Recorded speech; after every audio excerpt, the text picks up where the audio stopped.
안녕하세요. 말랑한 감성으로 깨어나는 여정, 말랑여정 우주방송국입니다.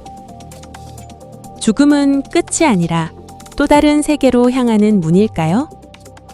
지난 이야기에서는 책 나는 사후세계를 기억한다의 저자 러시아 여성 레라 네크라소바가 기억해낸 전생의 마지막 순간과 사후세계의 여정을 함께 살펴보았습니다.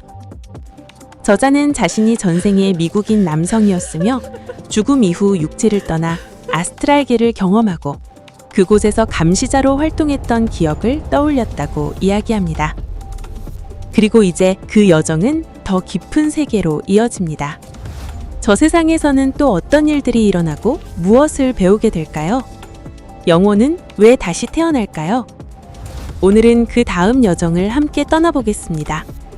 책의 내용을 바탕으로 구성과 표현을 새롭게 정리해 핵심 내용을 여러분과 함께 살펴보겠습니다.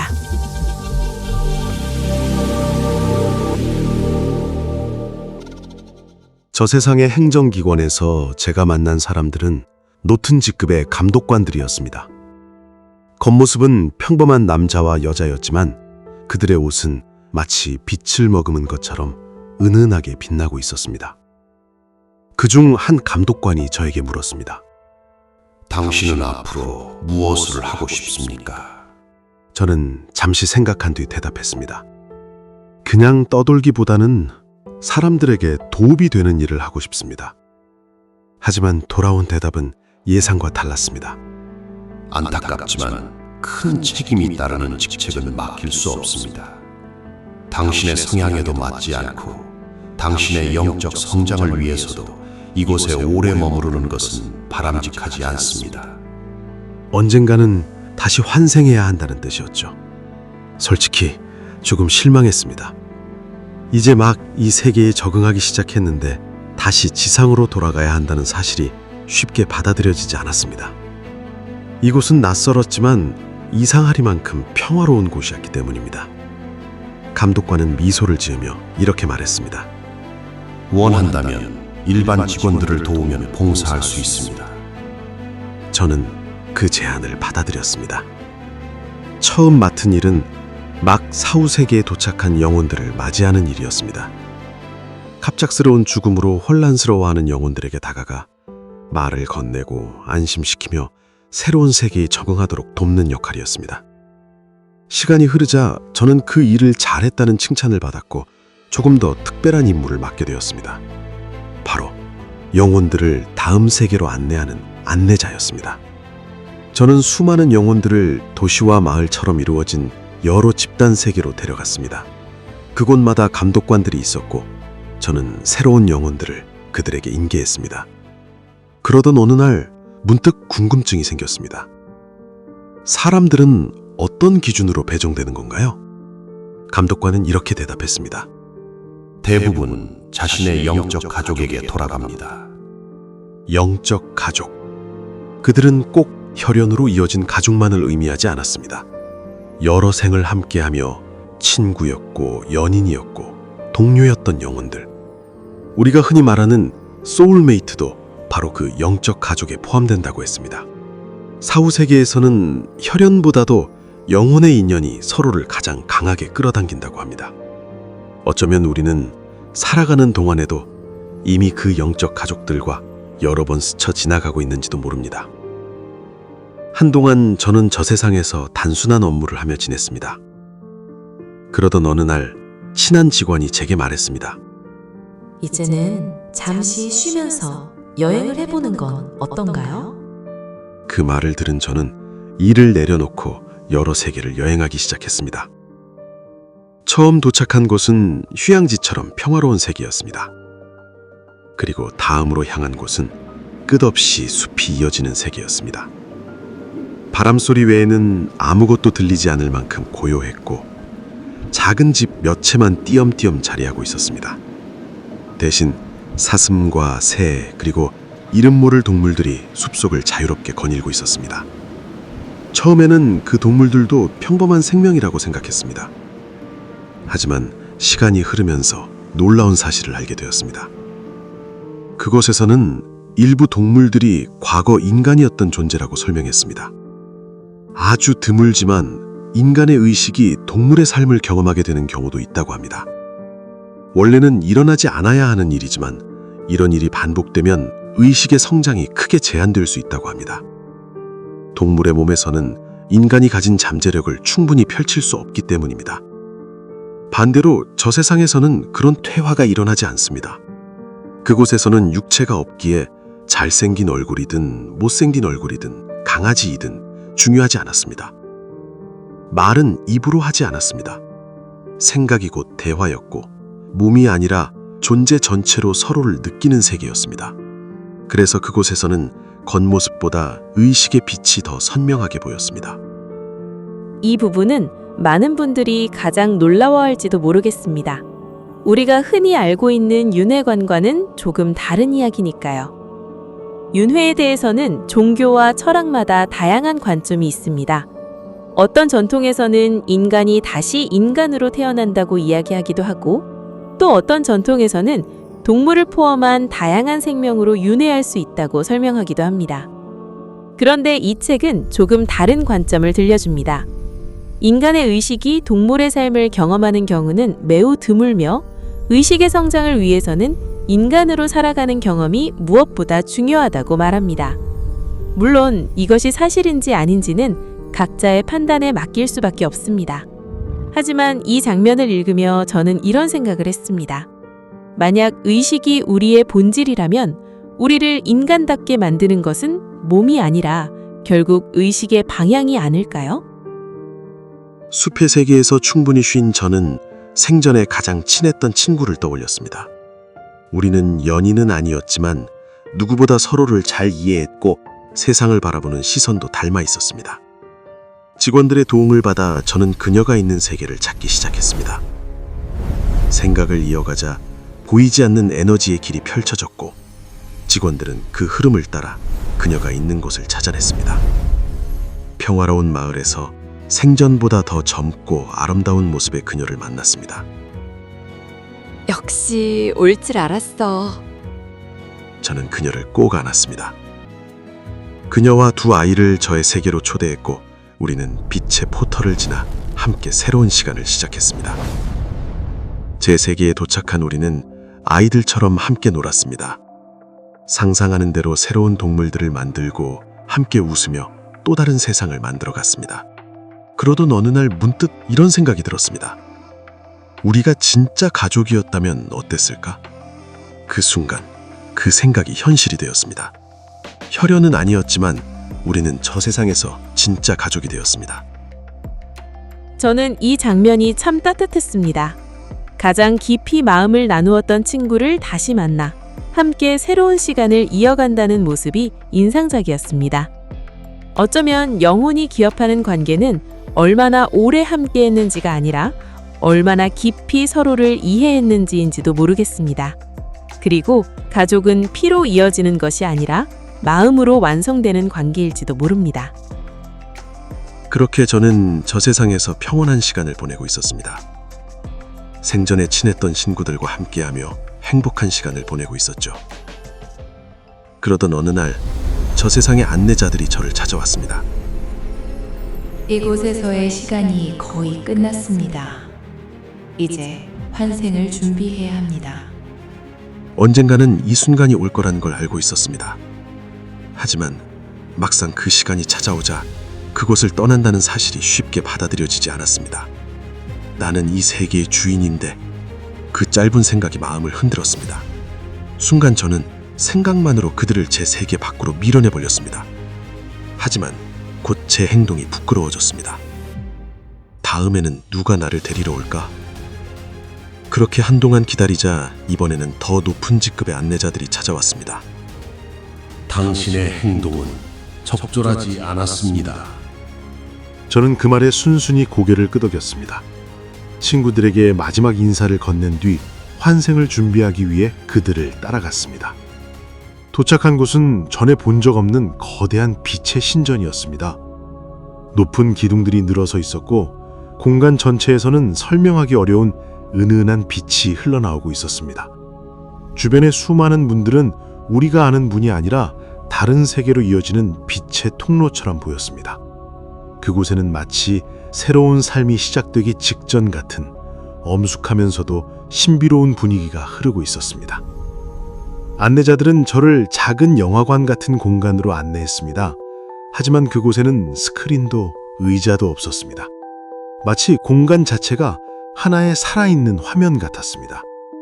그 안으로 들어서는 순간 저는 영상을 보는 것이 아니라 그 삶을 직접 살아가는 사람이 되어 있었습니다. 저는 다음 생에 여자로 태어나리라는 것을 즉시 알게 됐습니다. 아주 기뻤다고 말할 수는 없지만 그렇다고 슬픈 것도 아니었습니다. 그곳에서 저는 앞으로 살아가게 될 여러 삶의 가능성을 하나씩 경험하게 되었습니다. 문득 궁금해져 물었습니다. 미래는 이미 정해져 있는 건가요? 아닙니다. 우리는 미래를 결정하지 않습니다. 당신에게 가능한 여러 길을 보여줄 뿐입니다. 선택은 언제나 당신의 몫입니다. 안내자들은 또 하나의 흥미로운 이야기를 들려주었습니다. 모든 영혼에게는 하나의 영혼의 기록이 담긴 파일이 있습니다. 그 안에는 과거의 삶과 카르마, 욕망, 그리고 다른 영혼들과의 인연이 담겨 있습니다. 그 기록을 바탕으로 이번 생에서 선택할 수 있는 여러 삶의 시나리오가 만들어집니다. 제게는 3가지 삶이 준비되어 있었습니다. 첫 번째는 평범한 삶을 살다가 인생 후반부에 영적으로 크게 성장하는 길.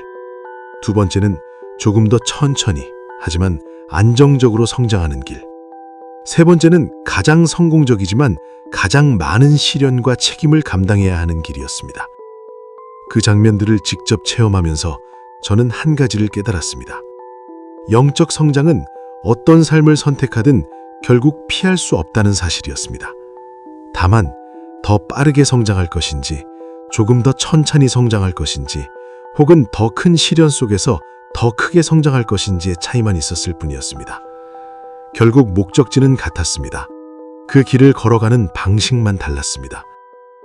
저는 고민 끝에 2번째 삶을 선택했습니다. 그러자 안내자들은 미소를 지으며 말했습니다.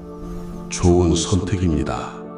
하지만 기억하세요. 오늘 선택한 미래도 삶을 살아가며 얼마든지 달라질 수 있습니다. 그 말을 듣고 또 하나의 궁금증이 생겼습니다. 그렇다면 영적 성장은 저 세상에서 하면 되는 것 아닌가요? 왜 다시 태어나야 하나요? 안내자들의 대답은 의외였습니다. 사람은 살아있는 동안 가장 많은 에너지를 만들어냅니다.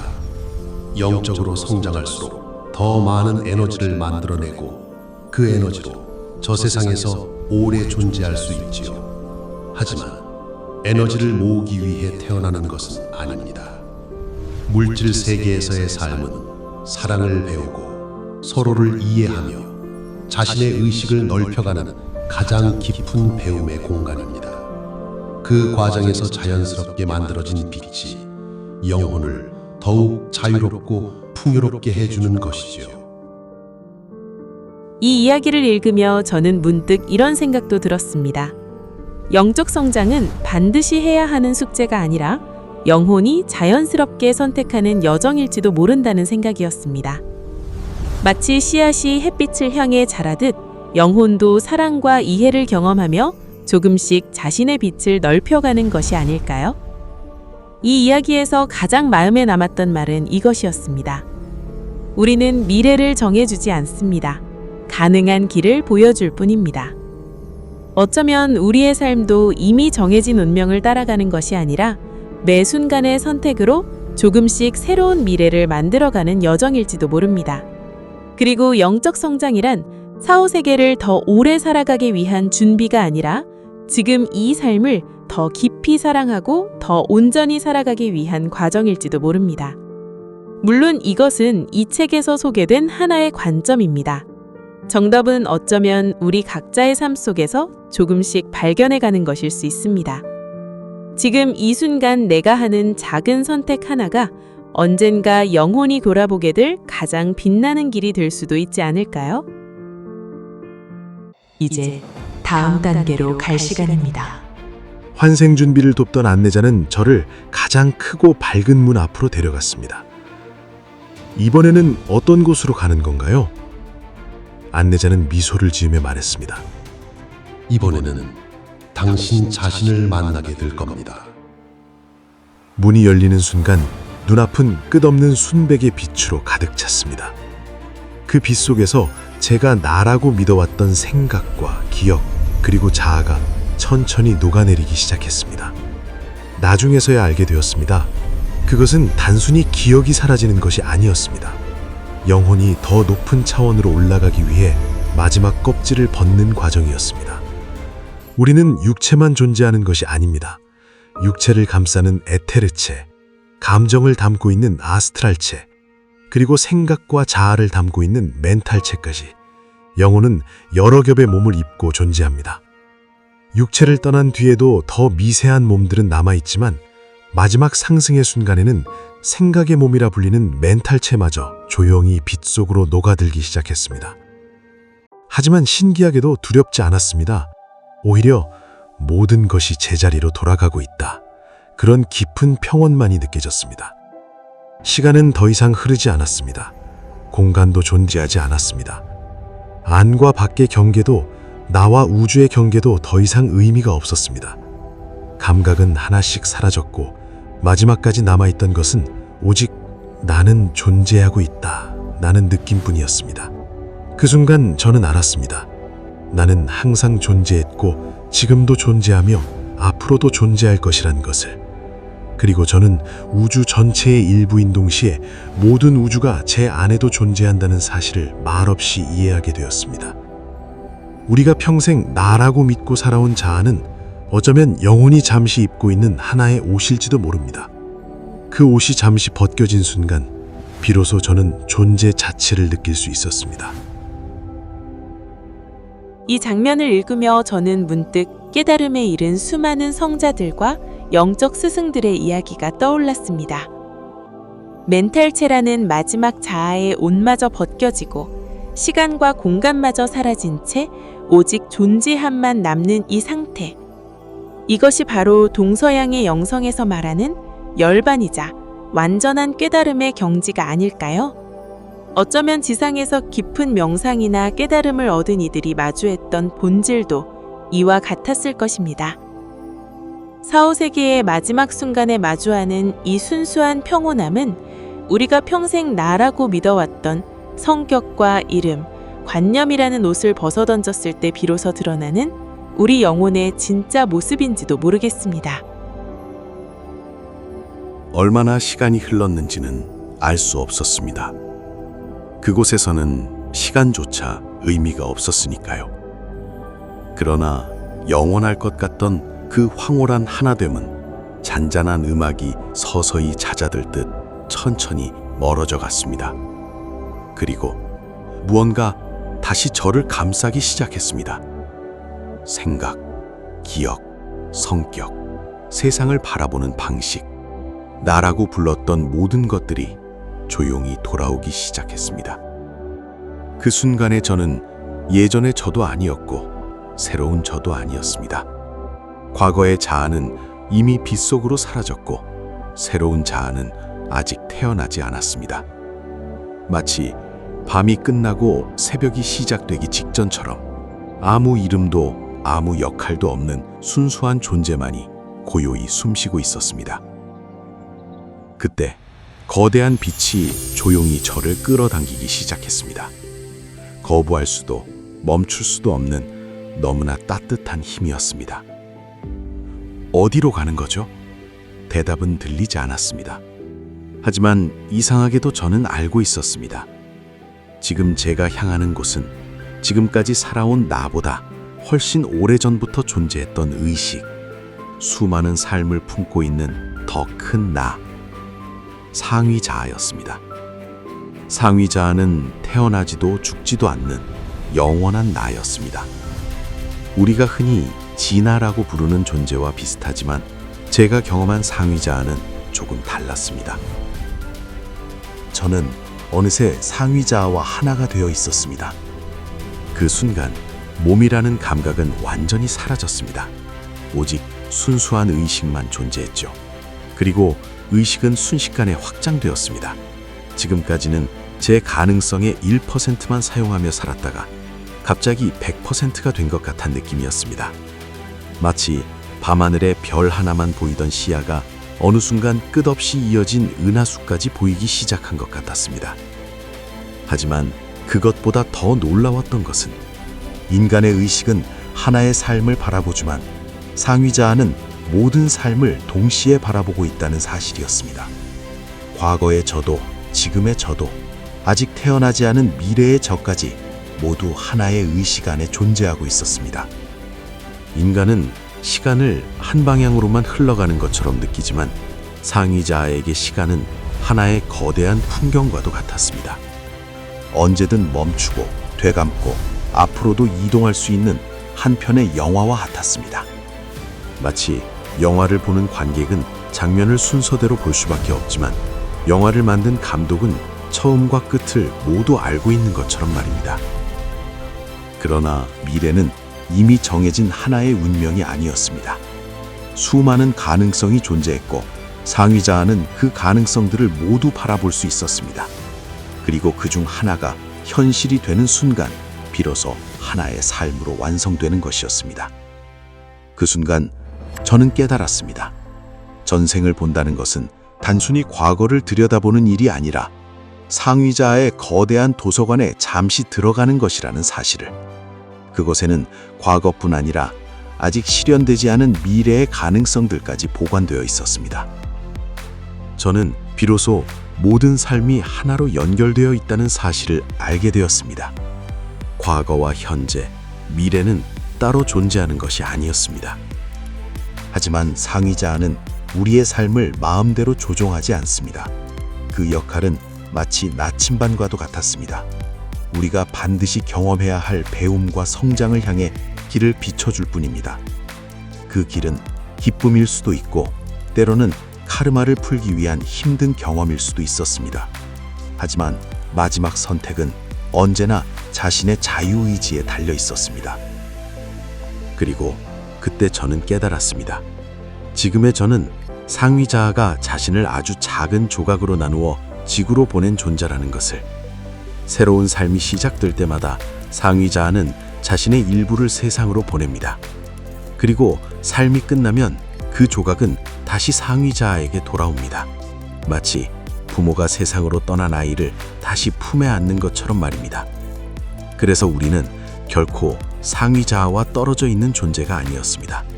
잠시 잊고 있을 뿐 언제나 연결되어 있었습니다. 제가 돌아갔을 때 상위자아는 그저 제가 살아온 모든 순간을 따뜻하게 품어보고 있었습니다. 기뻤던 날도, 힘들었던 날도, 실수했던 순간마저도 하나의 소중한 경험처럼 바라보고 있었습니다. 원래 저는 인생의 중반부터 영적인 성장을 시작하기로 되어 있었습니다. 삶의 의미를 찾고 내면을 탐구하며 조금씩 깨어나기로 계획되어 있었죠.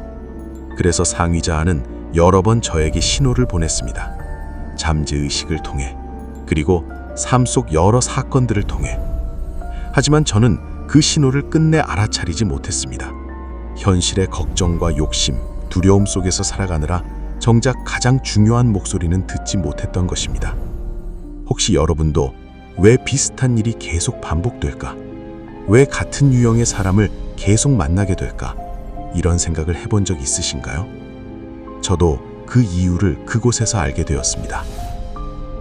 용서하지 못한 상처는 또 다른 상처를 만들고 복수는 또 다른 복수를 부르며 같은 수업은 모습만 달라질 뿐 계속 반복되었습니다. 상위자아의 눈에는 그 모습이 너무 안타까웠습니다. 소중한 생을 같은 문제만 반복하며 보내고 있었으니까요. 어떤 삶은 새로운 경험을 거의 하지 못한 채 카르마를 풀어내는데 대부분의 시간을 쓰기도 했습니다. 그런데도 상위자아는 포기하지 않았습니다. 실패했다고 저를 버리지 않았습니다. 오히려 다시 자신의 일부를 떼어내 새로운 삶을 시작하게 했습니다.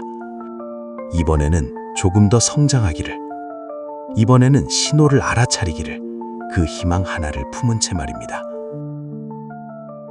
혹시 지금 인생의 시련이나 막막함을 겪고 계신가요? 상위자아라는 거대한 감독의 눈으로 보면 가장 아름다운 엔딩으로 가는 영화의 중반부 클라이막스일지도 모릅니다. 감독인 상위자아는 이미 영화의 아름다운 결말을 알고 있으니까요. 어쩌면 지금 우리가 우연이라고 생각하는 만남도, 반복되는 고민도, 설명할 수 없는 끌림도 상위자아가 오래전부터 보내고 있는 작은 빛의 신호인지도 모릅니다. 그리고 그 신호를 알아차리는 순간 우리의 삶은 비로소 원래 계획했던 여정을 다시 기억하기 시작할지도 모릅니다. 여러분은 상위자아라는 존재에 대해 어떻게 생각하시나요? 상위자아는 지금의 저보다 훨씬 넓은 시야에서 모든 가능성을 한눈에 바라볼 수 있었습니다. 제가 선택한 삶을 바탕으로 성장과 배움이 가장 깊어질 수 있도록 세부적인 흐름을 다듬었습니다. 마치 영화 감독이 같은 이야기를 더 완성도 높은 작품으로 만들어가던 말입니다. 그 다음에는 모든 에너지를 그 삶 하나에 집중했습니다. 하지만 그것만으로는 충분하지 않았습니다. 새로운 자아가 자신의 길을 끝까지 걸어갈 수 있도록 상위자아는 가장 순수한 의지를 선물했습니다. 그것을 저는 축복이라고 느꼈습니다. 그 의지는 앞으로 살아가면서 몇 번이고 다시 일어설 수 있는 힘이 되어줄 것이었습니다. 그리고 저는 알게 되었습니다. 환생은 벌이 아니라 우리에게 또 한 번 성장할 기회를 건네주는 사랑일지도 모른다는 것을.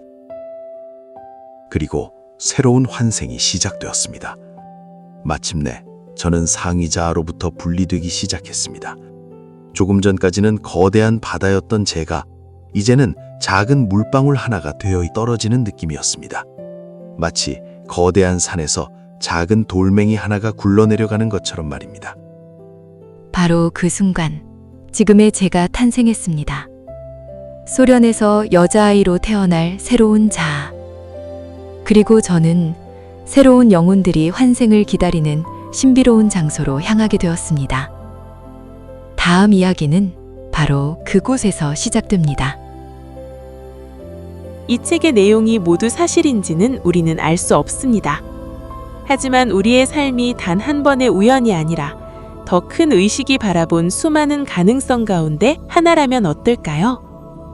그리고 그 가능성 속에서 영혼이 자신의 길을 선택하고 상위자아가 그 길이 가장 아름답게 펼쳐질 수 있도록 함께 했다면요? 지금 이 순간에도 우리의 선택은 또 다른 미래를 만들어가고 있을지도 모릅니다.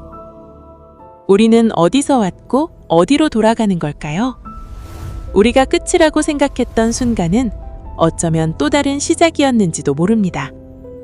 이번 이야기에서는 영혼이 4, 5세계를 지나 상위자아와 하나가 되는 여정을 함께 했습니다. 다음 이야기에서는 환생은 어떻게 준비되는지, 기억은 왜 잊게 되는지, 그리고 새로운 삶은 어떻게 시작되는지를 함께 따라가 보겠습니다.